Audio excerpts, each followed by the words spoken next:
Hello students, लिब्रस के online portal पर आपका स्वागत है। मैं जन्मेजय पांडे इंग्लिश के 30 महत्वपूर्ण प्रश्न को लेकर के आपके समक्ष उपस्थित हुआ हूँ। यह प्रश्न बेसिकली एडवर्ब, आर्टिकल सेक्शन से उठाए गए प्रश्न हैं। तो आइए शुरू करते हैं इन सारे प्रश्नों को।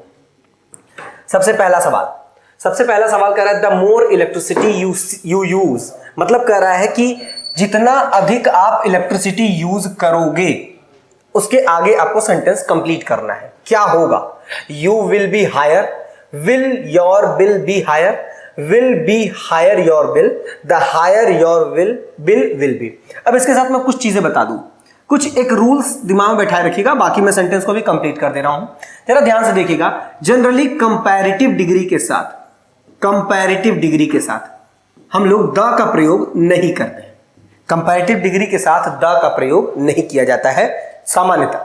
लेकिन जब आपके पास दो ऐसे क्लॉज दिए गए हों, दो ऐसे आपके वाक्यांश दिए गए हों, उपवाक्य दिए गए हों, जिन दो उपवाक्यों में एक दूसरे के प्रति बहुत ही घनिष्ठता हो, बहुत ही ज्यादा क्लोज रिलेशन हो, मतलब जैसे जैसे यह बढ़ेगा वैसे वैसे यह बढ़ेगा, जैसे जैसे तुम यह करोगे वैसे वैसे तुम यह पाओगे, ऐसी बातें अगर कही गई हो तो वहां यूज किए गए कंपैरेटिव डिग्री के साथ द का प्रयोग किया जाता है। जैसे आप यहां पर देखिएगा, कर the more electricity you use, जितना अधिक इलेक्ट्रिसिटी तुम यूज करते जाओगे उतना ही ज्यादा तुम्हारा क्या होता जाएगा? बिल भी होता जाएगा। तो the higher your bill will भी हो जाएगा। तो उस कंपैरेटिव डिग्री के साथ जब हम लोग इस्तेमाल करते हैं तो यहां पर द प्लस कंपैरेटिव डिग्री और प्लस आपका क्लॉज और फिर आपका कॉमा लगा करके द प्लस कंपैरेटिव डिग्री और प्लस जो है आपका क्लॉज दिया जाता है। ऐसे सेंटेंस में इनका प्रयोग किया जाता है। तो यहां पर जो सही जवाब होगा the more electricity you use, जितना अधिक तुम इलेक्ट्रिसिटी यूज करोगे the higher your bill will be. Option number D इसका सही जवाब होगा। आइए आगे की ओर बढ़ते हैं, अगले प्रश्न की ओर। अगला प्रश्न कहता है she has only dash dash dash friends. अब ऑप्शन है आपके पास fewer, less, more, a few. सबके बारे में थोड़ी थोड़ी बातें कर लेते हैं। जरा ध्यान दीजिएगा, यहां पर मैं बात कर रहा हूं तीन शब्दों की। तीन शब्द है आपके पास फ्यू, दूसरा शब्द है आपके पास अ फ्यू और तीसरा शब्द है आपके पास द फ्यू। आइए इन तीनों शब्दों के बारे में जानने का प्रयास करते हैं। फ्यू कहता है कि मैं तब आऊंगा जब कोई चीज कही जाएगी ना के बराबर, ना के बराबर। पहली चीज, इससे पहले एक चीज और ध्यान में रखिएगा, फ्यू शब्द का प्रयोग हम लोग काउंटेबल नाउन्स के साथ करते हैं। काउंटेबल नाउन्स के साथ, काउंटेबल मतलब गिनती वाले नाउन के साथ, बॉय के साथ कर सकते हैं, पेन के साथ कर सकते हैं, मार्कर के साथ कर सकते हैं, सबके साथ कर सकते हैं, बशर्ते वह काउंटेबल होना चाहिए। काउंटेबल के साथ किया जाता है और अर्थ क्या निकलता है? ना के बराबर। तो ना के बराबर इसका अर्थ यहां पर निकलेगा। फिर बात करते हैं अगले कि और कौन से शब्द होते हैं। तो और शब्द आगे हैं जैसे अ फ्यू, यहां पर यूज किया गया अ फ्यू। अ फ्यू का मतलब होता है थोड़ा, थोड़ा या कुछ। बेसिकली यह चूंकि आपका काउंटेबल के साथ इस्तेमाल हो रहा है इसलिए इसका अर्थ लिया जाएगा कुछ, कुछ ज्यादा अर्थ लिया जाता है। फिर आगे बात करते हैं द फ्यू। द फ्यू का मतलब होता है यहां पर सारा या सब कुछ, सारा या सब कुछ। चलिए आइए सबका यूज कर लिया जाए, देखते हैं। कह रहा है कि सेंटेंस में भाई मुझे कुछ रुपए दे दो, तो आप कहेंगे कि भाई मेरे पास धन नहीं है या मेरे पास रुपए नहीं है, मैं तुम्हें नहीं दे सकता। तो जाहिर सी बात है वहां पर हम लोग लगा देंगे वहां पर हम लोग यूज कर लेंगे फ्यू का। वहां हम लोग इस्तेमाल कर लेंगे किसका? फ्यू का इस्तेमाल कर लेंगे। जैसे कहेंगे फ्यू रुपीज, तो आई हैव फ्यू रुपीज का मतलब हो गया मेरे पास धन नहीं। आई हैव फ्यू रुपीज का मतलब हो गया मेरे पास धन नहीं है। लेकिन अगर कहीं पर कह दिया गया अ फ्यू रुपीज, तो अ फ्यू रुपीज का मतलब हो जाएगा कि मेरे पास रुपए हैं, लेकिन कितने? थोड़े से या कुछ रुपए हैं। तो हम कहेंगे I have a few rupees. और जब अब मैं बोलूंगा मैंने तुम्हें बस सारा का सारा रुपया दे दिया जो मेरे पास था, तो I gave you the few rupees. I gave you the few rupees का इस्तेमाल यहां पर किया जाएगा दोस्तों। तो आपको कुछ चीजें दिमाग में बैठानी है कि काम कैसे करना है। फ्यू के साथ इस्तेमाल करना है, मतलब फ्यू का यूज किया जाएगा ना के बराबर के लिए, आ फ्यू का इस्तेमाल किया जाएगा थोड़ा या कुछ के लिए, द फ्यू का इस्तेमाल किया जाएगा सारा या सब कुछ के लिए। आइए इसके हिसाब से यहां पर सवाल सही करने का प्रयास करते हैं। कर शी हैज ओनली फ्रेंड्स। अब जरा ध्यान दीजिएगा, यदि सेंटेंस में आपके सामने ऐसे सीधा सा सेंटेंस दे दिया जाए तो वहां पर आप तो ऐसे भी कर सकते हो, उसके पास हो सकता है कोई फ्रेंड ना हो या हो सकता है उसके पास कोई फ्रेंड हो, लेकिन आप हमेशा पॉजिटिविटी को लेकर के चलिएगा। मतलब सेंटेंस जब तक आपको मजबूर ना करे निगेटिव सोचने के लिए, तब तक आप सेंटेंस में निगेटिव चीजें ना सोचिएगा। इसका मतलब यहाँ पे कह रहा है शी हैज ओनली। अब ओनली फ्रेंड्स, इसका मतलब कि कुछ फ्रेंड्स तो होंगे ही। अब कुछ फ्रेंड्स दिखाने के लिए अभी हमने सीखा है कि यहाँ पर किसका यूज कर लेते हैं, आप यू का। तो इसका जो सही जवाब हो जाएगा वो हो जाएगा आप यू। तो she has only a few friends, इसका मतलब उसके पास केवल कुछ और कुछ ही दोस्त है। ये इसका सही जवाब हो जाएगा। आगे की ओर बढ़ते हैं अगले सवाल की ओर। अगला सवाल कहता है question number 3, my father is very dash dash dash to me, we play football every evening. मतलब कह रहा है मेरे पिताजी जो हैं वो कुछ है मेरे लिए मेरे साथ, और बाकी जो है वो कह रहा है कि मेरे साथ क्या करते हैं, फुटबॉल खेलते हैं। आइए देखते हैं एग्जांपल ऑप्शन में, फ्रेंडली, फ्रेंड्स लाइक, फ्रेंड्स और फ्रेंडशिप। तो थोड़ा सा ध्यान दीजिएगा, जब हम लोग बात कर रहे हैं मेरे पिताजी क्या है, मेरे से बहुत ही क्या है, मित्रवत व्यवहार करते हैं, इसका मतलब उनका बिहेवियर जो होगा वो कैसा होगा, फ्रेंडली। और फ्रेंडली इसका सही जवाब हो जाएगा। यहाँ पे फ्रेंड, फ्रेंडशिप और फ्रेंड लाइक का इस्तेमाल नहीं किया जाएगा। तो थोड़ा सा ध्यान देना है, फ्रेंड्स जो होते हैं वो आपका कॉमन प्लूरल नाउन है, और ये आपका फ्रेंडशिप जो है ये आपकी मित्रता, ये एब्स्ट्रैक्ट नाउन है। बाकी फ्रेंडली शब्द यहाँ पर एडवर्ब है, यहाँ हमें जरूरत किसकी है, एडवर्ब की, तो ये एडवर्ब यहाँ पर यूज किया जाएगा। तो ऑप्शन नंबर ए इसका सही जवाब हो जाएगा। बढ़ते हैं क्वेश्चन नंबर 4 की ओर। क्वेश्चन नंबर 4 की ओर बढ़ते हैं। क्वेश्चन नंबर 4 कहता है कि we swam up to the drowning man, caught hold of his clothes before he could go down again and pull him out safe to the shore। अब इसमें बताना है कि कौन सा पार्ट गड़बड़ है। अब जो पार्ट इसमें गड़बड़ है उसी को हमें क्या करना है, पॉइंट आउट करना है दोस्तों, उसी पार्ट को हमें बताना है। आइए देखते हैं, जरा ध्यान देते हैं। कह रहा we swam up to the drowning man, हम लोग तैर करके गए कहा, किसके पास, ड्रॉनिंग मैन, डूबते हुए आदमी के पास। caught hold of his clothes, पकड़ा और उसके कपड़ों से उसको क्या किया, पकड़ा। और before he could go down, और इससे पहले कि वो कहां जाता, नीचे की ओर जाता दोबारा, and pull him out safe. अब जरा ध्यान दीजिएगा इस वाले फ्रेज में, सॉरी इस वाले पार्ट में, कर और उसे क्या किया, खींचा। पुल आउट का मतलब खींचा, सेफ। अब जरा ध्यान दीजिएगा, किसी को खींच रहे हैं तो सुरक्षित खींच रहे हैं, सुरक्षित प्रकार से खींच रहे हैं, सुरक्षित तरीके से खींच रहे हैं, तो पुल आउट के लिए ही क्या लगा हुआ है, सेफ। और पुल आउट है क्या, तो pull out is a phrasal verb. Pull out जो होता है वो क्या है, फ्रेजल वर्ब, अर्थात ये वर्ब का काम करेगा, और वर्ब के लिए लगाई जाने वाली चीज हमेशा एडवर्ब होती है। तो यहां पे सेफ ना होकर के सेफली शब्द का इस्तेमाल किया जाएगा, ये थोड़ा सा ध्यान देना है। तो सेफ शब्द यहां पर गलत है, सेफ की जगह पर यहां पर सेफली का यूज किया जाएगा दोस्तों। तो थोड़ा ध्यान देना है, दो शब्द है आपके पास, सेफ। सेफ क्या होता है, सेफ हमारा बनता है एडजेक्टिव, सेफ बॉय, ही सेफ ही बोला जाएगा इस तरह से। तो ये सेफ प्लेस, तो ये आपका एडजेक्टिव। दूसरा शब्द होता है सेफली, सेफली का मतलब होता है एडवर्ब, ये काम कर रहा है मेरा एडवर्ब की तरह से। और एक होता है सेफ्टी, सेफ्टी हमारा होता है नाउन, एब्स्ट्रैक्ट नाउन की तरह से ये काम करता है। तो यहां जो गलत जवाब होगा, जो गलत पार्ट होगा वो होगा option number C. Option number C में क्या गलती है, सेफ के जगह पर सेफली का यूज किया जाएगा, क्योंकि हमें यहाँ एडवर्ब चाहिए, एडजेक्टिव का यूज नहीं है। तो थोड़ा सा देखते रहिएगा इसको। आगे की ओर बढ़ते हैं। Question number 5। क्वेश्चन नंबर 5 कहता है Sunil refuse to admit that, Sunil ने रिफ्यूज कर दिया एडमिट करने से, क्या चीज एडमिट करने से रिफ्यूज किया है, that he did know what to operate the new machine. अब जरा ध्यान दीजिएगा, जो आपका सुनील है उसने मना कर दिया एडमिट, स्वीकार करने से। ही डिड नो कि वह जानता है क्या चीज, what to operate the new machine. अब जरा आप बताइएगा, आपके घर में जब कोई मशीन आती है, आप किसी नए मशीन की तरफ जाते हैं, नए मशीन को देखते हैं, तो आप उसे क्या कहेंगे, इसे क्या प्रयोग किया जाए या इसे कैसे प्रयोग किया जाए। जाहिर सी बात है मशीन को कैसे प्रयोग किया जाएगा। तो यहां पर व्हाट जो लिखा गया है व्हाट टू ऑपरेट के जगह पर यहां पर होना चाहिए सही जवाब हाउ टू ऑपरेट, कि ऑपरेट कैसे किया जाए। तो व्हाट के जगह पर क्या यूज किया जाएगा, हाउ का प्रयोग किया जाएगा। कुछ मैं चीजें बता रहा हूं, जरा ध्यान दीजिएगा। आपको नहीं पता है, आई डोंट नो, मुझे नहीं पता है, आई डोंट नो कि तैरा कैसे जाता है, how to swim, not what to swim. हाँ, I don't know how to swim. लेकिन अगर बोल दिया जाए I don't know how to do, अगर आपके सामने मैं दो शब्द लिख रहा हूं, जरा इस पर गौर करिएगा, how to do and what to do. जरा ध्यान दीजिएगा, इन दोनों फ्रेज में अंतर मैं बता रहा हूं, इन दोनों में खासकर ये फ्रेज जब डू के साथ इनका प्रयोग किया जाएगा तो इनमें अंतर क्या है। अंतर ये है कि अगर आपने लगाया है हाउ तो वो कह रहा है आई डोंट नो, मैंने यहां पर लगा दिया I don't know, KNOW, I don't know how to do.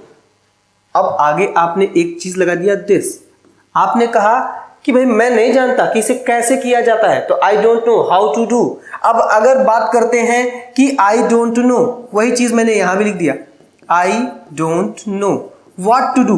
अब ये कह रहा है कि भाई कंफ्यूजन ये है कि किया क्या जाए, वह काम ही नहीं पता है। एक में काम पता है, काम करने का तरीका मिस है, तो हमने लगाया हाउ टू डू। और जब हमें यह पूछना किया क्या जाए तो व्हाट टू डू, तो ये डू के साथ था। बाकी मशीन ऑपरेट करते हैं, तैरा कैसे जाए, लिखा कैसे जाए, ये बात करना है तो व्हाट टू डू के जगह पे हाउ टू डू का इस्तेमाल किया जाएगा। तो थोड़ा सा आपको ध्यान देना है, यहां पर जो गलत जवाब गलत होगा पार्ट, यहां व्हाट के जगह पर हमें यूज करना है, सॉरी हाउ, हमें यूज करना है how to operate the machine, ये आपका सही जवाब हो जाएगा। ऑप्शन नंबर यहां पर सी गलत है। आगे बढ़ते हैं question number 6, unless we work, कह रहा है unless we work careful we may overlook something in the contract. कह रहा है कि अगर हम लोग कुछ काम करें कि क्या चीज करना है, सॉरी कह रहा है जब तक कि हम लोग काम नहीं करेंगे। कैसे काम किया जाता है, अब जरा आप बताइएगा कि आप काम कैसे करते हैं, तो ध्यान पूर्वक, इसका मतलब कि यहां काम करने का तरीका बताया जा रहा है। वी वर्क बोल रहा है, और अगर वी वर्क बोल रहा है तो यहां केयरफुल नहीं आना चाहिए, यहां केयरफुली आना चाहिए। तो वी वर्क हाउ, तो वी वर्क केयरफुली, ये इसका सही जवाब हो जाएगा। तो यहां पर हो जाएगा unless we work carefully we may overlook something in the contract. तो थोड़ा सा ध्यान दीजिएगा कि हम उसे अनदेखा नहीं कर पाएंगे, थोड़ा सा इसको आपको फोकस करना पड़ेगा। तो केयरफुल, अब थोड़ा सा मैं यहां पे बता दूं, एक शब्द है अनलेस, एक शब्द है अनटिल, ये दोनों शब्दों की बात कर रहा हूं। अनलेस का यूज किया जाता है शर्त बोधक के लिए, कंडीशन बताने के लिए, और अनटिल का इस्तेमाल किया जाता है समय बताने के लिए, टाइम बताने के लिए। कैसे, थोड़ा ध्यान दीजिएगा। मेरा इंतजार करो जब तक मैं आ ना जाऊं, यहां जो बात बोली जा रही है इसमें कह रहा है कि जो उस समय तक तुम इंतजार करना, समय तक, टाइम तक, जब तक मैं वहां पर आ ना जाऊं। तो ऐसी कंडीशन में हम लोग लगाते हैं अनटिल, ऐसी कंडीशन में क्या लगाएंगे, अनटिल लगाएंगे। लेकिन तुम यह करो नहीं तो यह हो जाएगा, तुम वहां जाओ नहीं तो वह चला जाएगा। अगर ऐसी बात की जा रही है, अगर आपसे बोला जा रहा है तुम कठिन मेहनत करो नहीं तो तुम फेल हो जाओगे, तो यहां पर शर्त बताया जा रहा है, एक नहीं करोगे तो दूसरा काम नहीं होगा। तो ऐसी शर्त को बताने के लिए किसका यूज किया जाता है, अनलेस का। तो अनलेस हमेशा शर्त बताता है, अनटिल हमेशा टाइम बताता है। तो यहां पे शर्त बताया जा रहा है, कह रहा है जब तक केयरफुली काम नहीं करेंगे हम किसी चीज को, जो कॉन्ट्रैक्ट है उसमें जो गलत चीजें हैं या वैसी जो चीजें हैं उनको अनदेखा या स्पष्ट रूप से देखा नहीं जा सकता। तो ऑब्वियस सी बात है, यहाँ केयरफुल ना होकर के केयरफुली का इस्तेमाल करना है, क्योंकि काम के लिए बताना है और वर्क के लिए केयरफुली लगेगा, केयरफुल का प्रयोग नहीं किया जाएगा। केयरफुल आपका एडजेक्टिव होता है और यहाँ चाहिए एडवर्ब, थोड़ा ध्यान दीजिएगा। केयरफुल आपका एडजेक्टिव होता है, ठीक, और केयरफुली जो होता है वो आपका एडवर्ब। तो यहाँ एडवर्ब चाहिए ना कि एडजेक्टिव चाहिए। केयरफुल बॉय, केयरफुल पर्सन, ये नाउन के बारे में बताने का काम करते हैं। तो अगला सवाल है क्वेश्चन नंबर 7। क्वेश्चन नंबर 7 कहता है स्कार्सली, कह रहा है scarcely we had finished observing this when we were surprised by about a dozen of the old birds jumping in the most unsafe and funny manner toward the sea. अब थोड़ा सा कुछ बातें अपने दिमाग में बैठाइएगा, रखिएगा। जब हम लोग बात करते हैं स्कार्सली की, हम लोग बात करते हैं स्कार्सली, हम लोग बात करते हैं हार्डली, ठीक, हम लोग बात करते हैं सेल्डम, ध्यान दीजिएगा, हम लोग बात करते हैं रेयरली। जरा ध्यान दीजिएगा कौन कौन से शब्द लिखे गए हैं, इन शब्दों पर जरा गौर करिएगा। कौन कौन हो गया, स्कैर्सली, हार्डली, सेल्डम, रेयरली। एक और शब्द ले लिया जाए नो सूनर। इनके साथ दो बातें बताऊंगा, दोनों बातें आपको ध्यान देनी है।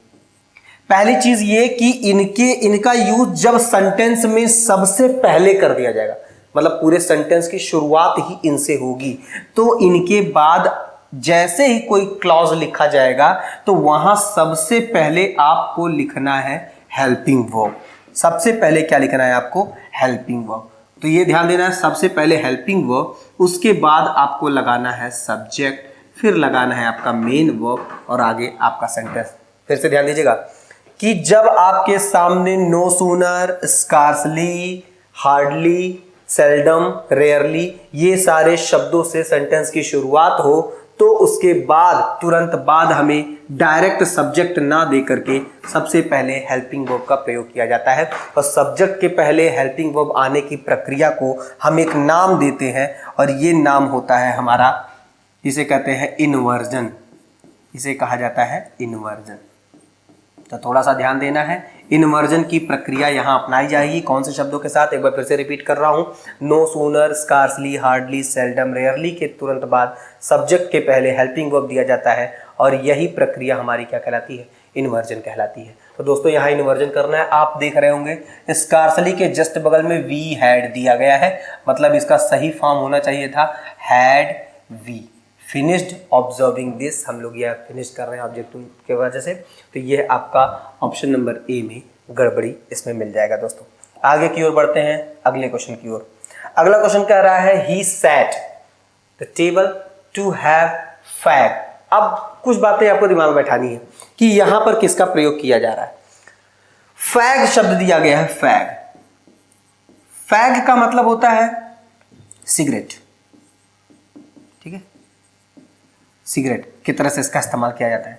सिगरेट कह रहा है, इसका मतलब कह रहा है फैग। हम लोग क्या करने के लिए? सिगरेट लेने के लिए, सिगरेट पीने के लिए कहां बैठा? वह बैठा टेबल पर। तो थोड़ी सी कुछ बातें आपको अपने दिमाग में रखनी है। आप कहीं पर बैठ रहे हैं तो जाहिर सी बात है सैट है। किसी सरफेस पे बैठ रहे हैं तो लगेगा ऑन, किसी चीज के अंदर बैठ रहे हैं तो लगेगा इन। ध्यान दीजिएगा, सैट के साथ ऑन, सैट के साथ इन, ठीक है ना। मतलब सैट मतलब सिट है, ये अगर देखा जाए बेसिकली तो सीट है। सीट का मतलब बैठना, तो सिट ऑन द टेबल मतलब वो टेबल पे बैठा। सिट के साथ इन लगा, इसका मतलब किसी चीज के अंदर, कमरे के अंदर वगैरह कहीं ना कहीं बैठा। अब आते हैं कुछ और चीज करते हैं। मैं एक शब्द दे रहा हूं जंप, जरा देखिएगा। जंप के साथ प्रीपोजिशन में लगा रहा हूं, एक बार लगा रहा हूं आपका ऑनटो और एक बार लगा रहा हूं ओवर। जरा ध्यान दीजिएगा, दोनों का अंतर समझिएगा। जैसे मान लिया गया कोई छिपकली है, एक दीवार पे चल रही है लगातार, तो वो दीवार पे चल रही है, वो मूव तो कर रही है लेकिन दोस्तों सरफेस नहीं बदल रहा है। लेकिन अगर वही छिपकली दीवार से उतरकर कहीं मेज पर चलने लगे, छत पर चलने लगे, तो अब उसने क्या कर दिया? सरफेस बदल दिया है। जब कहीं पर हम लोग चलते हैं, मान लीजिए छत पे चढ़ते हैं, हम लोग सीढ़ी से या नीचे से होकर के कहां गुजरेंगे, कहां पहुंचेंगे? छत पर पहुंचेंगे। तो हम इसमें मोशन तो कर रहे हैं, साथ ही साथ हम लोग अपना सरफेस बदल दे रहे हैं। मतलब एक ऐसा मोशन जिसमें सरफेस बदल जाता है वह हमारा ले लेता है ऑनटो। मतलब चेंज करने के लिए, सरफेस को चेंज करने के लिए ऑनटो का यूज किया जाता है। ओवर का इस्तेमाल देखते हैं। मान लिया गया कि आप कहीं पर हैं और कोई एक छोटी सी एक दीवार है, इसी दीवार को आपने कूद करके पार कर लिया, बिना टच किए पार कर लिया, तो इसे हम लोग लगाएंगे ओवर। तो जंप ओवर का मतलब होता है छलांग लगा के पार कर जाना या लांघना, और जंप ऑनटू का मतलब होता है एक सरफेस छोड़ करके दूसरे सरफेस पे बदलना। तो जरा इन सारे बातों को ध्यान में रखते हुए, सैट कह रहा है और टेबल पर बैठा रहा है, तो कोई बैठेगा तो टेबल के सरफेस पर ही बैठेगा, तो यहाँ पर ऑन सही हो जाएगा। ऑप्शन नंबर ए इसका करेक्ट आंसर हो जाएगा। आगे की ओर बढ़ते हैं। अगला सवाल है question number 9। According to the one survey only those forest का मतलब हो गया आपके जंगल, वह सारे जंगल which were not under village management succumbed fires recently. अब सकम के कई मतलब होते हैं। सकम का मतलब होता है मृत्यु, मर जाना, मृत्यु होना या मर जाना। सकम का मतलब होता है वश में करना या वशीकरण के सेंस में इसका भी लिया जाता है। सकम का मतलब होता है किसी पर आधारित होना, आधारित होना। सकंब का मतलब होता है चपेट में आना, खत्म हो जाना। चपेट ठ नहीं है, चपेट ट है, थोड़ा ध्यान दीजिएगा इस पे। चपेट में आना, चपेट में आना हो जाता है। तो आइए देखते हैं यहां पर क्या लेता है। कर अकॉर्डिंग टू वन सर्वे, किसी एक सर्वे, कोई सर्वे किया गया है, आपका सर्वेक्षण किया गया है, सर्वेक्षण के दौरान कर है उन सारे जंगलों, दोज के साथ फॉरेस्ट का यूज किया गया है, जरा ध्यान देना है आपको, those forest which were not, जो कि नहीं है कहां, अंडर विलेज मैनेजमेंट, जो कि विलेज मैनेजमेंट के अंतर्गत नहीं थे, वो फायर्स रिसेंटली, वो हाल ही में फायर्स मतलब आग लगने के में ही क्या हो गए हैं, चपेट में आ गए हैं। और चपेट में आने के लिए सकम के साथ टू का प्रयोग किया जाता है। इसका मतलब यहाँ पे जो सही आंसर होगा टू। तो सकम टू का मतलब होता है किसी के चपेट में आ जाना, चुंगल में फंस जाना। तो ये इस तरह का ऑप्शन सकम टू इसका सही जवाब हो जाएगा। आगे की ओर बढ़ते हैं अगले क्वेश्चन की ओर। अगला question, question number 10। Question number 10 कह रहा है कि he left the book dash dash dash the telephone. अब जरा बताइएगा यहाँ पर क्या यूज किया जाएगा। आप बात करते हैं सारी चीजों की, एक है बिसाइड, एक है एट, एक है बिसाइड्स और एक है अराउंड। आइए बात करते हैं सबका। हम लोग बात करते हैं कि कहीं पर अगर कोई चीज रखी जा रही है तो टेलीफोन के या इन सारे के सारे प्रीपोजिशन के यूज को देखा जाए तो आइए एक एक चीज देखते हैं। बिसाइड का मतलब होता है बगल में, बिसाइड का मतलब होता है बगल में। एट का मतलब होता है सटीक स्थान, एकदम पॉइंट, सटीक स्थान या लोकेशन दिखाने के लिए हम लोग किसका यूज करते हैं, ठीक, लोकेशन दिखाने के लिए भी हम लोग किसका इस्तेमाल कर लेते हैं, एट का इस्तेमाल कर लेते हैं। बिसाइड्स का मतलब होता है के अलावा, के अलावा या अतिरिक्त, के अलावा या के अतिरिक्त, के अतिरिक्त।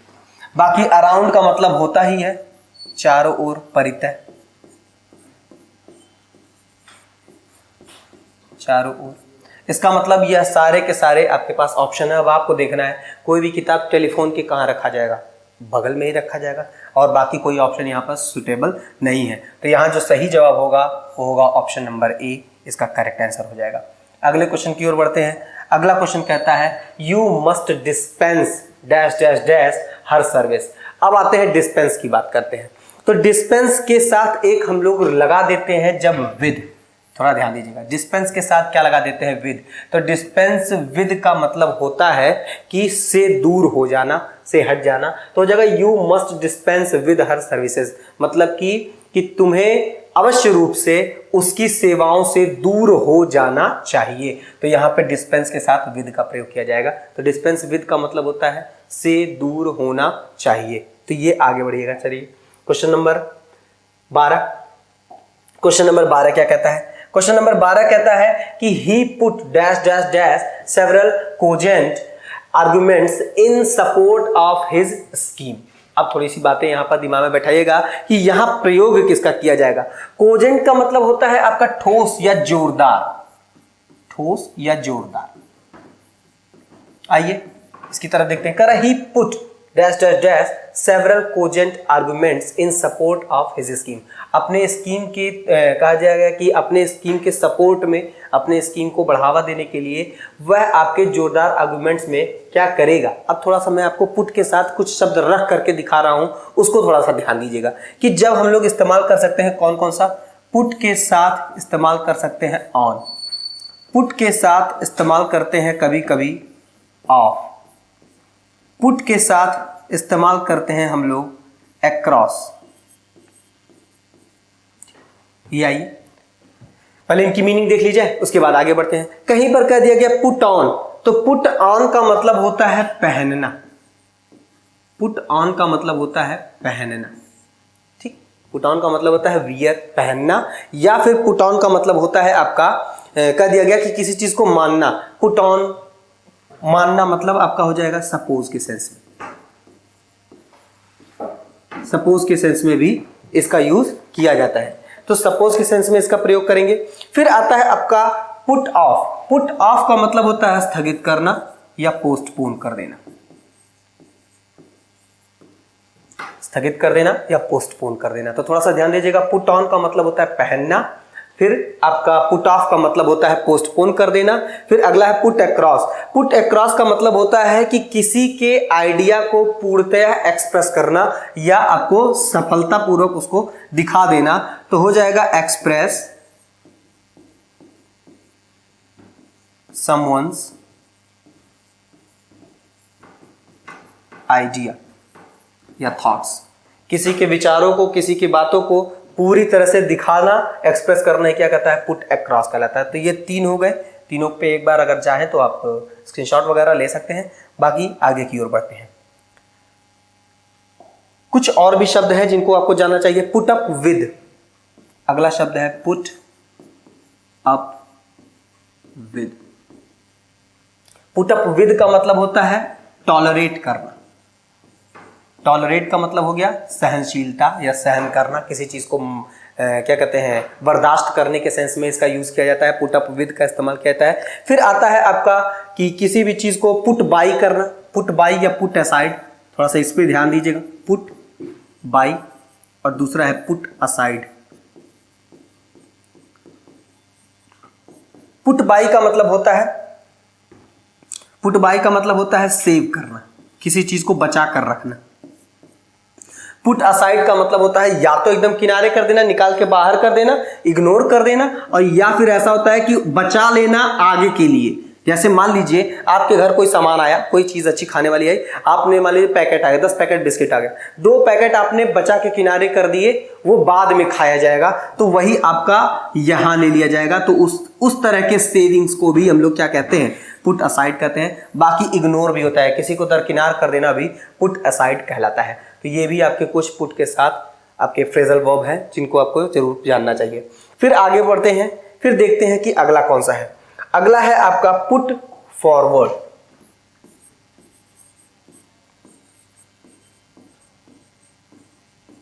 पुट फॉरवर्ड, पुट फॉरवर्ड का मतलब क्या होता है, जो कि इसका सही जवाब है, मैं ये भी बता दूं, ये इसका सही जवाब है। पुट फॉरवर्ड का मतलब क्या होता है? पुट फॉरवर्ड का मतलब होता है किसी चीज को रिकमेंड करना, किसी चीज को पेश करना, प्रस्तुत करना भी होता है। तो जरा ध्यान दीजिएगा, रिकमेंड भी होता है, पेश करना भी होता है। जरा ध्यान दीजिए, पेश करना, और यही यहां पर बोल रहा है, करे उसने अपना जो भी उसका क्या कहते हैं, किसी के सपोर्ट में अपनी जो स्कीम पेश की है, तो पेश करने के लिए पुट फॉरवर्ड का इस्तेमाल यहां पर किया जाएगा, और यही इसका सही जवाब हो जाएगा। तो ऑप्शन नंबर बी इसका सही जवाब हो जाएगा। पुट इनटू का प्रयोग मैं एक प्रयोग बता दे रहा हूं, जैसे कि I put my trust into you, किसी के अंदर कोई चीज देखना, रखना। जैसे रखने का मतलब हो गया मैं अपना ट्रस्ट कहां देता हूं, मैं अपना ट्रस्ट आप में अंदर समर्पित कर रहा हूं, तो ऐसे वहां पे हो जाएगा I put my trust into you. इस तरह से इस्तेमाल करते हैं। तो थोड़ा सा ये देखिएगा, ये आपका क्वेश्चन नंबर 12 था। क्वेश्चन नंबर 13 की ओर बढ़ते हैं। क्वेश्चन नंबर 13 कहता है Arjun was not selected for the post in spite his hard work. अब एक चीज देखिएगा, ये पूरा का पूरा सेंटेंस कर रहा है अर्जुन जो है सेलेक्ट नहीं हुआ था फॉर द पोस्ट, उस पोस्ट के लिए, in spite his hard work, अपने हार्ड वर्क के बावजूद। और के बावजूद के लिए जो शब्द लगाते हैं इन स्पाइट, वो अकेले नहीं आता है, इन स्पाइट के साथ एक प्रीपोजिशन जुड़ा रहता है ऑफ, और यही यहां से मिस है। तो या तो इन स्पाइट ऑफ लगाइए, या इन दोनों को मिला करके एक शब्द कहा जाता है जिसे कहते हैं डिस्पाइट, या तो फिर क्या लगाइएगा, डिस्पाइट लगाइएगा। तो दोनों में से कोई भी इस्तेमाल कर सकते हैं, या तो इंस्पाइट लगा ऑफ लगाइए, और या तो इंस्पाइट ऑफ के जगह पे डिस्पाइट का यूज कर दीजिएगा। आगे की ओर बढ़ते हैं। अगला सवाल, question number 14, I am not as successful. अब मैं कुछ बातें यहां बताऊंगा, जरा ध्यान दीजिएगा। एज के बाद यहां बीच में कोई एडजेक्टिव दे दिया जाए, एज के बाद बीच में क्या दे दिया जाए, एडजेक्टिव दे दिया जाए, और यहां पर एज दिया गया हो। फिर आपके सामने सो के बाद यहां पर बीच में कुछ एडजेक्टिव दिया जाए, और यहाँ एज दिया गया हो। जरा ध्यान से समझिएगा कि मैं क्या कह रहा हूं। मैंने कहा यहाँ बीच में भी एडजेक्टिव दे दिया जाए, यहाँ बीच में भी एडजेक्टिव दे दिया जाए। तो जरा ध्यान से समझिएगा, जब हम किसी के गुणों से समानता दिखाते हैं तो ये वाला इस्तेमाल करेंगे, मतलब टू शो सिमिलरिटी, सिमिलरिटी दिखाने के लिए हम लोग इसका इस्तेमाल करते हैं, सिमिलरिटी दिखाने के लिए इसका इस्तेमाल करेंगे। बाकी डिसिमिलरिटी दिखाने के लिए, असमानता दिखाने के लिए, तो डिसिमिलरिटी दिखाने के लिए हम लोग किसका इस्तेमाल करते हैं, इस वाले फॉर्मेशन का इस्तेमाल करते हैं। मैं एक एग्जांपल से बताता हूं, जरा ध्यान से देखिएगा। मैंने कहा कि वह अपने पिता की तरह ही अच्छा है, तो लिखेंगे he is as good as his father. जरा ध्यान दीजिएगा, he is as good as his father. लेकिन अगर यहीं पर लिख दिया जाए वह अपने पिता की तरह अच्छा नहीं है, तो ही इज नॉट, ये लगेगा so good as his father. तो यही मैं बोल रहा हूं, जब डिसिमिलरिटी दिखानी है तो आपका सो के साथ एज आएगा, तब आपका सो के साथ एज आएगा, और अगर आपको सिमिलरिटी दिखानी है तो दोनों तरफ एज आएंगे। और ऊपर वाले एग्जाम्पल को जरा ध्यान से देखिएगा, परखिएगा और समझ के बताइएगा कि यहाँ किसका प्रयोग किया जाए। तो यहाँ मुख्यतः हम लोग प्रयोग करेंगे एज सक्सेसफुल एज, मतलब ये कहना चाह रहा है, sorry, I am not as successful as. अब मैं एक बात बता दूं और चीज, आई एम नॉट का प्रयोग किया गया है, यहां सो सक्सेसफुल एज का प्रयोग करते हैं। लेकिन जो हमारी मॉडर्न इंग्लिश है, मॉडर्न इंग्लिश कहता है कि आप लोग चाहें तो एज और एडजेक्टिव एज का प्रयोग भी कर सकते हैं। क्या करने के लिए? डिसिमिलरिटी दिखाने के लिए।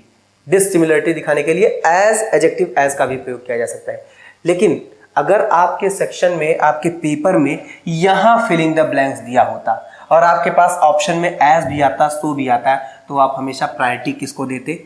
सो को। कब? जब ये वाला काम हुआ होता, ये मिस होता। चूंकि इसने इसको सही मान लिया है और यहां पर इसको फिल करना है, तो आप नो डाउट क्या यूज करिएगा? सी वाले ऑप्शन का यूज करिएगा। तो मतलब आपको दो बातें ध्यान देनी है, दो चीजें होती हैं, एज, सो, एज का प्रयोग तब करेंगे जब हमें यह बताना होगा कि यह दोनों के दोनों सिमिलर है। और अगर आप चाहें तो आपके इसी एज का प्रयोग डिसिमिलर दिखाने के लिए भी किया जा सकता है। लेकिन अगर आपके पास ऑप्शन हो चुनने का, चुनाव करने का ऑप्शन हो कि एज को या सो एज में से किसको चुने डिसिमिलरिटी के लिए, असमानता दिखाने के लिए, तो हमेशा सो एज वाले को चुनिएगा। बाकी दूसरा वाला भी दिखाया जा सकता है। ये इस सवाल का आंसर हुआ। तो यहां पर आपका जो सही जवाब होगा वो होगा एज। आगे की ओर बढ़ते हैं। अगला क्वेश्चन कहता है dash dash dash, she is clever, she often makes mistakes. वह प्रायः क्या बनाती है? मिस्टेक्स बनाती है, जबकि वो क्या है? क्लेवर है। तो जबकि वह क्लेवर है लेकिन फिर भी वो क्या करती है? गलतियां करती रहती हैं। ऐसी कंडीशन बताने के लिए यूज करते हैं आल्दो। आल्दो के साथ मैं दो बातें बता दूं, जरा ध्यान दीजिएगा। आल्दो है और एक होता है दो। आल्दो और दो, इनके साथ हम लोग चाहें तो कॉमा भी लगा सकते हैं और इनके साथ चाहें तो येट भी लगा सकते हैं। इनके साथ चाहें तो कॉमा भी लगा सकते हैं, इनके साथ चाहें तो येट भी लगा सकते हैं। प्रयोग कहां करेंगे?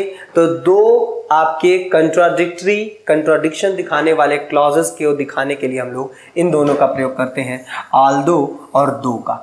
आल्दो के साथ जनरल सेंस में लगाने को तो मैंने बोला है कि दोनों के साथ दोनों लगा सकते हैं, लेकिन अगर आपसे प्रायोरिटी देने की बात करें, प्राथमिकता देने की बात करें, तो जनरली आल्दो के साथ कॉमा और दो के साथ येट का प्रयोग किया जाता है। बल्कि आप आल्दो के साथ येट भी लगा सकते हैं और दो के साथ कॉमा भी लगा सकते हैं। लेकिन अगर प्रोबेबिलिटी पूछ रहा, सॉरी, प्रायोरिटी पूछ रहा है, प्राथमिकता पूछ रहा है कि कौन सी प्राथमिकता दी जाए, तो आल्दो के साथ कॉमा लगाइए, दो के साथ येट का प्रयोग करिएगा। तो चूंकि कॉमा लगा है और कहीं पर दो ये है नहीं, तो हम लोग इस्तेमाल कर लेंगे किसको? Option number A. तो इसका सही जवाब हो जाएगा ऑप्शन नंबर ए। आगे की ओर बढ़ते हैं। Question number 16। क्वेश्चन नंबर 16 कहता है हार्डली। अब डैश डैश डैश दिया गया। अभी मैंने पीछे बताया एक सवाल कि हार्डली स्कैर्सली से सवाल शुरू होने पर हमें इस्तेमाल करना है यहाँ पर इन्वर्जन वाला। इन्वर्जन मतलब पहले क्या रहेगा? हेल्पिंग वर्ब, फिर क्या रहेगा? सब्जेक्ट, फिर क्या रहेगा? Main verb. आइए देखते हैं ऐसा फॉर्मेशन कहाँ है। ऐसा फॉर्मेशन हमारा यहाँ भी है, ऐसा फॉर्मेशन हमारा यहाँ भी है, ऐसा फॉर्मेशन हमारा यहाँ भी है। इन्हीं तीनों में से कोई होगा। एक ऑप्शन तो कट गया, ये कैंसिल। चलिए आगे बढ़ते हैं। अब जरा ध्यान दीजिएगा, अगला क्या लिखा गया है? The star disappeared. अपीयर्ड मतलब यह पास्ट का टेंस है, पास्ट का टेंस है। इसका मतलब यहाँ आने वाला भी हमारा किस में होना चाहिए? पास्ट में होना चाहिए। क्यों? क्योंकि कह रहा हार्डली और व्हेन का इस्तेमाल होगा। इसका अर्थ क्या निकलेगा? कह रहा है कि जब अगर सनराइज या सन के उगने वाली बात है और इधर स्टार के डिसअपीयर होने की बात है, कह रहा है जैसे ही अभी मुश्किल से ही क्या हुआ था, सूर्य निकला ही था कि जो सितारे थे वो गायब हो गए। तो जरा ध्यान दीजिएगा, दोनों में से आप बताइएगा कौन पहले काम होगा? क्या सूर्य निकलने के बाद चांद सितारे गायब होंगे, या सूर्य निकलते ही चांद सितारे क्या हो जाएंगे? गायब हो जाएंगे। तो सूर्य निकलते ही क्या हो जाएगा? चांद सितारे गायब हो जाएंगे। और ऐसी कंडीशन को दिखाने के लिए यहां पे किसका इस्तेमाल किया जाएगा? तो यहां इस्तेमाल किया जाएगा ऑप्शन नंबर बी। इसका मतलब क्या कह रहा है कि जब आपको पता चले कि एक काम पास्ट का है, एक काम पास्ट का है और दूसरा काम उससे भी पहले का है, मतलब ये पास्ट ऑफ पास्ट है, ये पास्ट ऑफ पास्ट है, तो यहां पे पास्ट परफेक्ट का इस्तेमाल किया जाता है। ध्यान दीजिएगा, पास्ट परफेक्ट का इस्तेमाल किया जाएगा। जनरली फिर वैसे भी बता दूं, हार्डली वाले केस में अगर इधर आपका पास्ट इंडेफिनिट आ रहा है तो इधर पास्ट परफेक्ट ही रखिएगा। तो ऑप्शन नंबर बी इसका सही जवाब हो जाएगा, ये इसका सही आंसर है। अगला बढ़ते हैं question number 17। No sooner did he go in. अब नो सूनर के साथ बता दें, जब भी आपके सामने दे दिया जाए नो सूनर, तो नो सूनर के साथ हमेशा देन का प्रयोग किया जाता है, हमेशा देन का प्रयोग किया जाता है। तो यह नो सूनर है, यहाँ पर यूज किया जाएगा किसका, देन का। तो ऑप्शन नंबर डी इसका सही जवाब हो जाएगा। तो नो सूनर देन इसका सही आंसर हो गया। Question number 18। Dash dash dash laws for protection.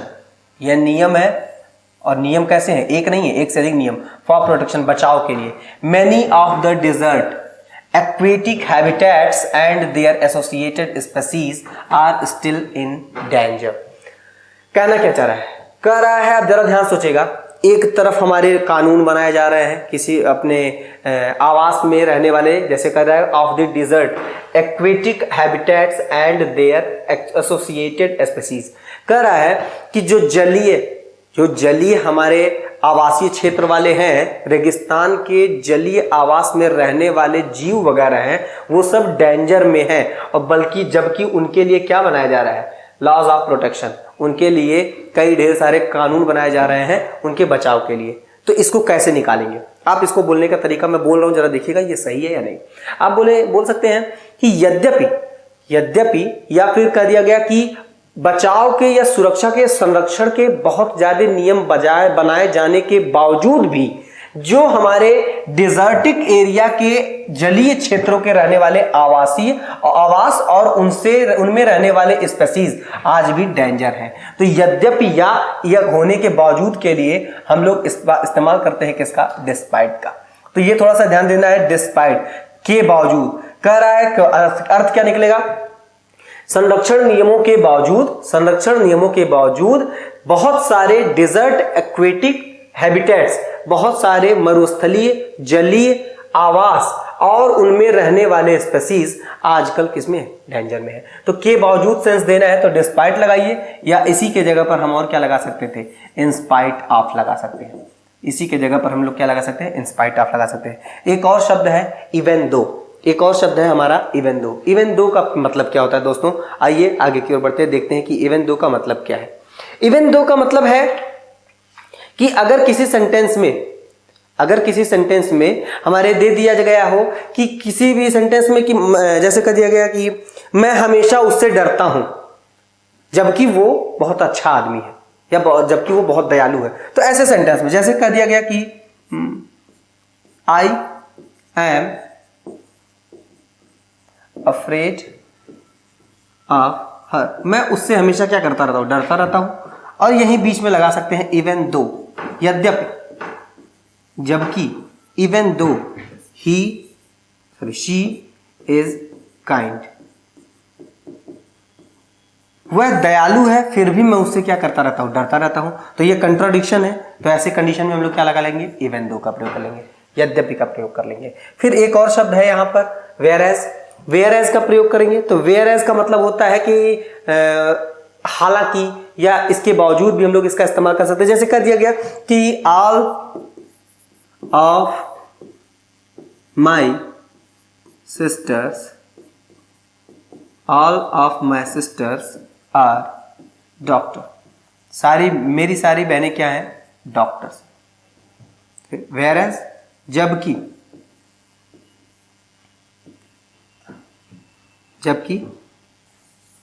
I am a teacher. जरा ध्यान दीजिएगा, कह रहा है मेरी सारी बहनें क्या हैं, डॉक्टर हैं, जबकि मैं क्या हूं, एक टीचर हूं। तो ऐसे सेंस में हम लोग किसका इस्तेमाल कर लेंगे, वेयरएज का। तो इवन दो का इस्तेमाल करते हैं कंट्राडिक्शन के लिए, वेयरएज का इस्तेमाल करते हैं ऐसी जगह पे जहां पे बताया जाए कि भिन्नता दिखाई जाए, एक कुछ और है एक कुछ और है, तो वहां पर हम लोग किसका इस्तेमाल करेंगे, वेयरएज का। तो यहाँ पर जो शुद्ध अर्थ होगा वो आपका डिस्पाइट होगा, के बावजूद यहाँ देना था। तो ऑप्शन नंबर यहाँ पर सी इसका सही जवाब होगा। Question number 19, you can not withdraw all his money, तुम उससे सारे पैसे धन निकाल नहीं सकते unless you do not give advance notice, जब तक कि तुम उन्हें एडवांस प्री में पहले से ही नोटिस ना दिया गया, सतर्कता या चेतावनी ना दिया गया। अब जरा मैं कुछ बातें बता दूं। मैंने बताया था कि अनलेस का प्रयोग शर्त के लिए, तो जाहिर सी बात है यहाँ शर्त ही बात हो रही है, कोई दिक्कत नहीं है, लेकिन इसके साथ भी कुछ बातें आपको ध्यान देनी है। Unless, until, little, few, none, neither. एक बार फिर से देखिएगा सारी चीजें, unless, until, little, none, neither. इन सब को देखेंगे तो ये सब के सब हमारे निगेटिव वर्ड्स होते हैं। ये सब के सब कैसे वर्ड्स होते हैं? निगेटिव वर्ड्स होते हैं। इनके साथ कभी भी नो, नॉट, नेवर का मतलब जिस क्लॉज में ये प्रयोग किए गए हों उस क्लॉज में नो, नॉट, नेवर का यूज नहीं किया जाता है दोस्तों। यहां देखेंगे अनलेस के साथ ही साथ क्या लगाया गया? नॉट का प्रयोग, जो पूर्णतः अभी प्रतिबंधित किया गया है, इसलिए यहां पर नॉट का यूज नहीं किया जाएगा। तो यहां जो सही आंसर हो जाएगा वो हो जाएगा आपका ऑप्शन नंबर बी। इसी में गड़बड़ी है, ऑप्शन नंबर बी में ही क्या है? गड़बड़ी है। चलिए आगे की ओर बढ़ते हैं। Question number 20, not only the bandits robbed the traveller but also wounded him grievously. जरा ध्यान दीजिएगा क्या कहना चाह रहा है। कह रहा है कि लुटेरों ने, डाकुओं ने, बैंडिट्स मतलब डाकुओं ने ना ही केवल यात्री को लूटा बल्कि उसे घायल कर दिया। अब मैं एक यहां पर कंजंक्शन लिख रहा हूं, जरा उस पर ध्यान दीजिएगा। नॉट ओनली बट आल्सो, दो बातें इसके साथ ध्यान देनी। Not only but also, not only के साथ और बट आल्सो के साथ जब भी आप दो चीजें जोड़ेंगे तो ये सेम टाइप होनी चाहिए, सेम टाइप होनी चाहिए ये दोनों चीजें। कैसे? अगर ये वाला सब्जेक्टिव केस में है तो यहां भी सब्जेक्टिव केस होना चाहिए, अगर ये वाला ऑब्जेक्टिव केस में है यहां भी ऑब्जेक्टिव केस होना चाहिए, अगर ये आपके कह दिया जाए कि प्रेजेंट पार्टिसिपल है, प्रेजेंट पार्टिसिपल का मतलब वर्ब का फोर्थ फॉर्म है, तो यहां भी वर्ब का कौन सा फॉर्म? फोर्थ फॉर्म होना चाहिए। थर्ड फॉर्म है तो यहां भी कौन सा फॉर्म होना चाहिए? थर्ड फॉर्म होना चाहिए। यहां अगर कोई क्लॉज है तो यहां भी क्या होना चाहिए? क्लॉज होना चाहिए। जरा ध्यान दीजिएगा, इसका मतलब दोनों को सेम टाइप से चीजें जोड़नी है।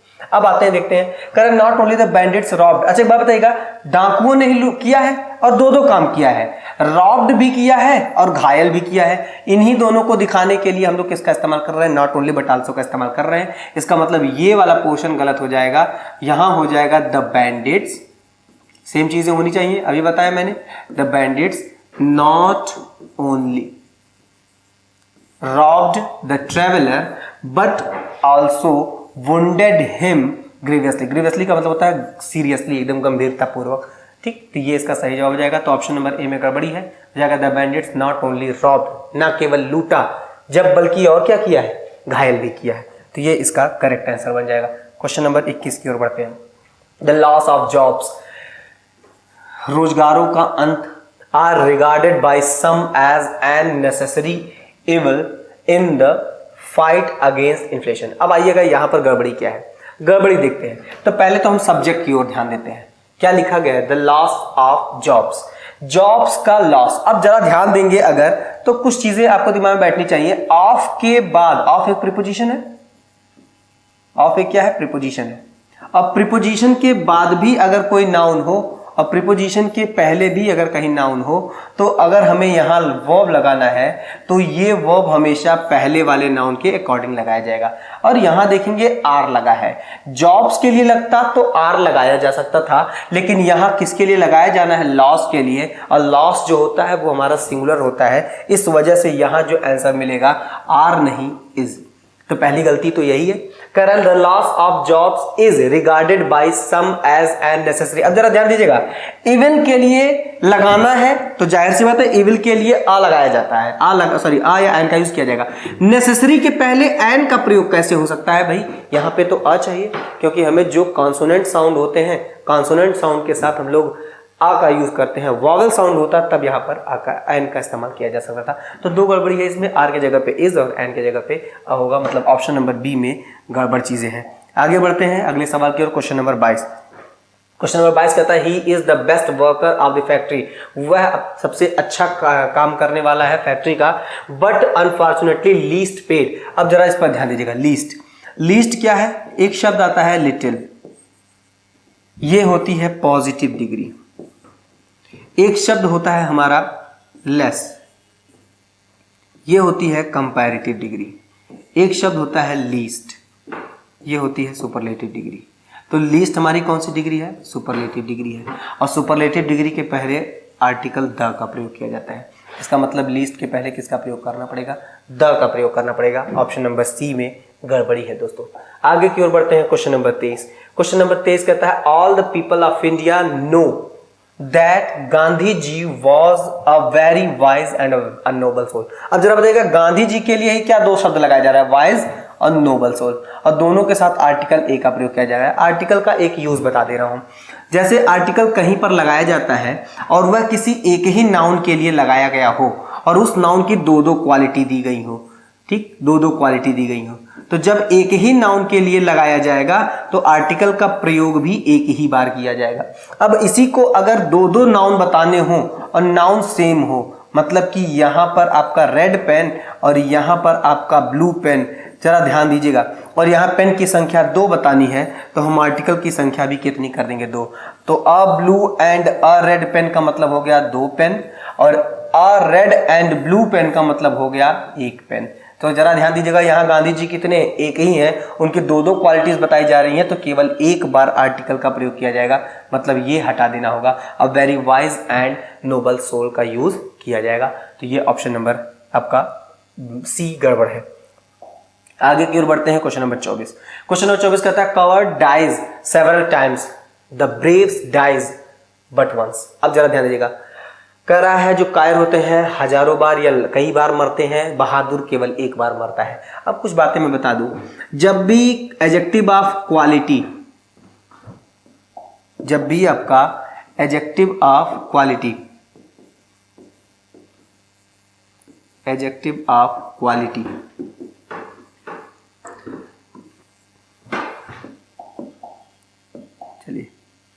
एडजेक्टिव ऑफ क्वालिटी के साथ, एडजेक्टिव ऑफ क्वालिटी के साथ, जैसे यहां पे मैं कुछ एडजेक्टिव ऑफ क्वालिटी लिख दे रहा हूं, ब्लाइंड, काइंड, रिच, के साथ द लगाया जाता है,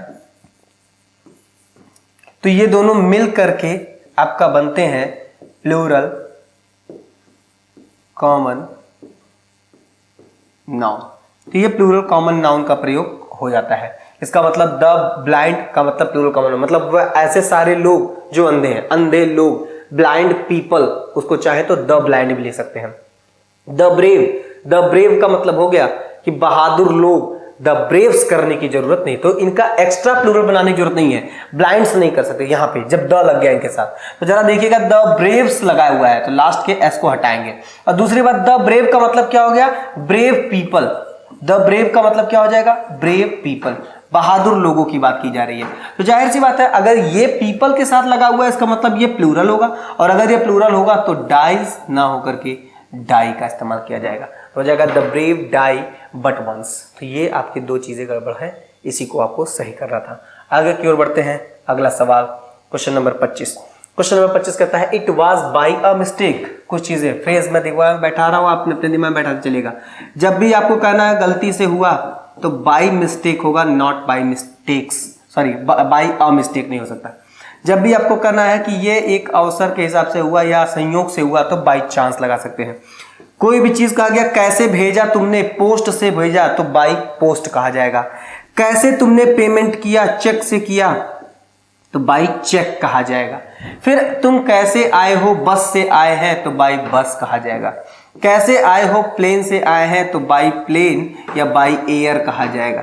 कैसे आए हो, जहाज से आए हैं तो बाई शिप या फिर बाई वाटर कहा जाएगा।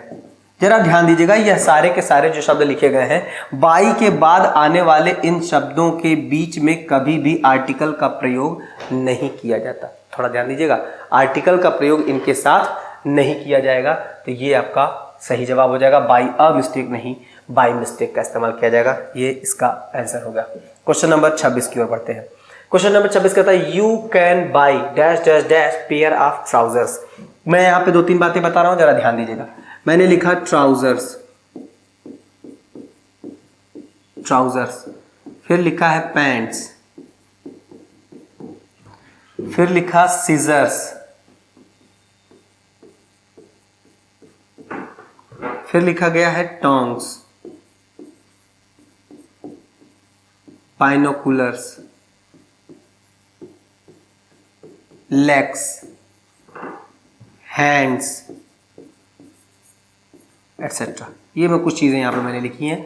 इन सब पर ध्यान देंगे तो यह मार्केट की वो वस्तुएं हैं जिनमें दो भाग होते हैं, दो पार्ट होते हैं। तो ऑब्वियस सी बात है, अगर इनमें दो पार्ट हैं तो यहाँ पर सब के लास्ट में क्या लगा हुआ है, एस लगा हुआ है। तो इन जनरल इनके पीछे का एस नहीं हटाया जाता। पहली चीज, इन सब को हम लोग किसकी तरह ट्रीट करते हैं, तो प्लूरल नाउन की तरह ट्रीट करना है। इसका मतलब ये प्लूरल नाउन है। अगर ये प्लूरल नाउन है तो इनका जब भी सिंगुलर बनाया जाए या फिर ऐसा कहा गया कि इनको आगे की ओर बढ़ाना है तो इनकी गिनती वगैरह दिखानी है तो डायरेक्ट नहीं गिना जाएगा इनको। इनके आगे गिनती वगैरह दिखाने के लिए पेयर ऑफ का प्रयोग करते हैं। अगर एक पेयर है तो अ पेयर, आ लगा हुआ है तो अ पेयर, ईच लगा हुआ है तो ईच पेयर फिर भी रहेगा, आइदर लगा हुआ है तो आइदर पेयर ऑफ लग सकता है, नाइदर लगा हुआ है तो नाइदर पेयर ऑफ लग सकता है, एवरी लगा हुआ है तो एवरी पेयर ऑफ लग सकता है। मतलब जब आएगा पेयर के पहले यहां पे एवरी, नाइदर, आइदर, ईच, अ, तो इन सब के साथ पेयर ऑफ का यूज किया जाएगा।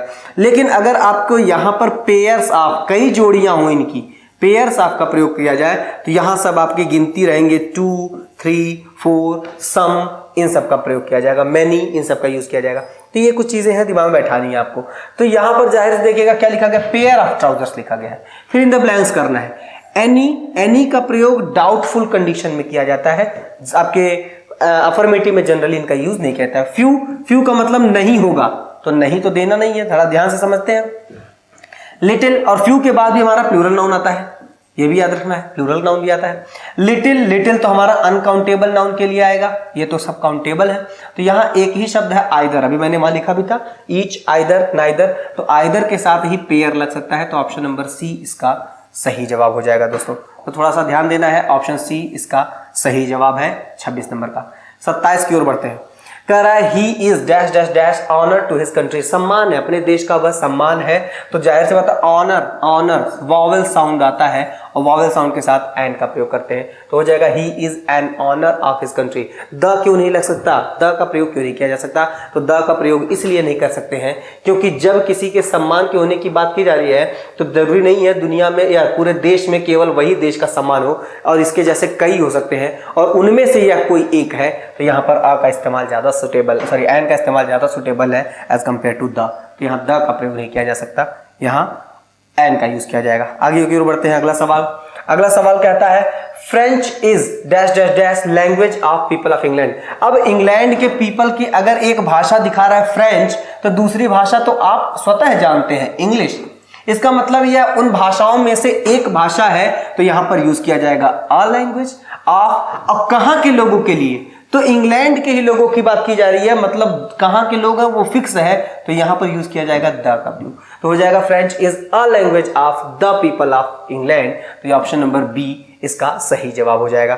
तो क्वेश्चन नंबर 28 ये हुआ। क्वेश्चन नंबर 29 की ओर बात करें तो there are dash dash dash books on the table, मतलब टेबल पर कुछ बुक्स रखे जाने की बात कर रहा है। और जब रखे जाने की बात करेगा तो जाहिर सी बात है यहां पर फ्यू नहीं आ सकता, क्योंकि फ्यू कहेगा नहीं है।